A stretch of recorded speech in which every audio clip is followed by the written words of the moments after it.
Guys, kahit 23 ng umaga, magsasaing muna tayo. So, let's go. Magsasaing tayo dito sa kahoy. Kakagising ko lang. Oh, dito tayo sasaing sa kahoy, guys. Kasi maganda kasi yung pagkakaluto kapag sa kahoy yung sinasaingan mo. Depende kasi sanay kami magsaing sa kahoy. Kasi parang masarap kasi parang sa saging pa. Parang masarap pag so yung barbecue ganun. Yung nilagay sa kahoy. Yung saging. So, yun nga, mas gusto namin sa kahoy kaysa sa gasol. So, iba kasi yung luto sa gasol at sa kahoy. Pero okay naman, wala naman kami gasol, pero nagtitipid kasi. So, marami naman kahoy dito sa amin, maraming panggatong. So, kahoy na lang sinasaingan namin. So, dito naman, kita nyo naman na meron kami distance, diba? Di namin to ginagamit. Nagamit namin to sa mga emergency lamang, para madali maluto.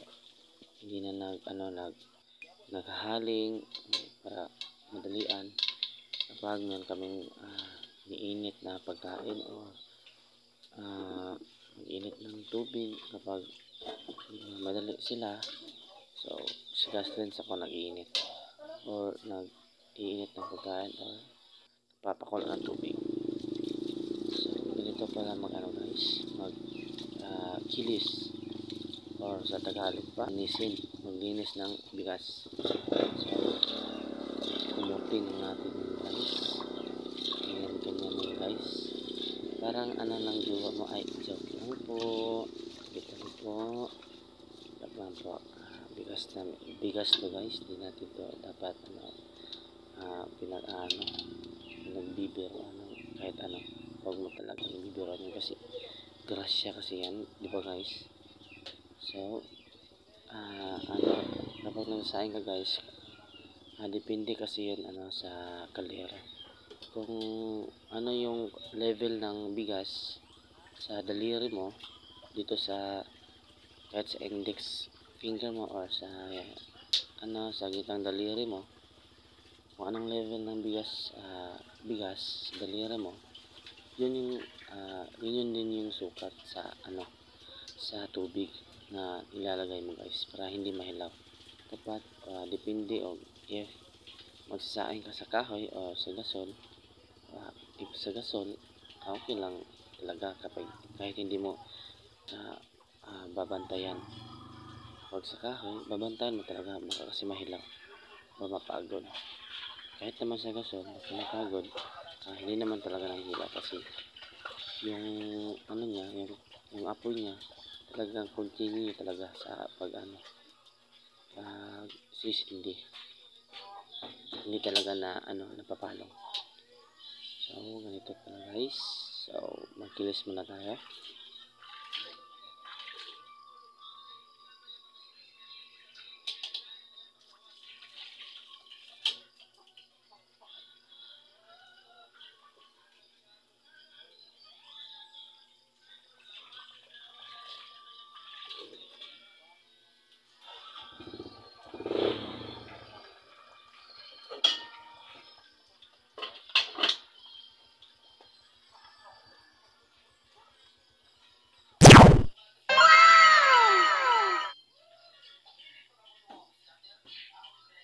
Grabe ang aliw mo, blink man.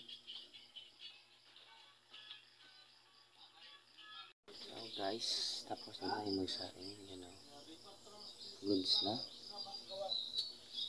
So, tamang kape lang.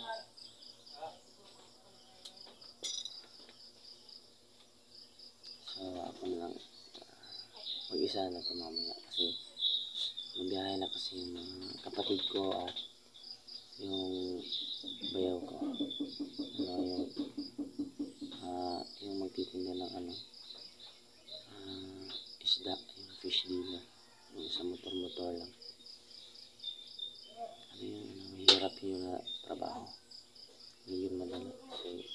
maulan, mahirap talaga paubusin yung isda.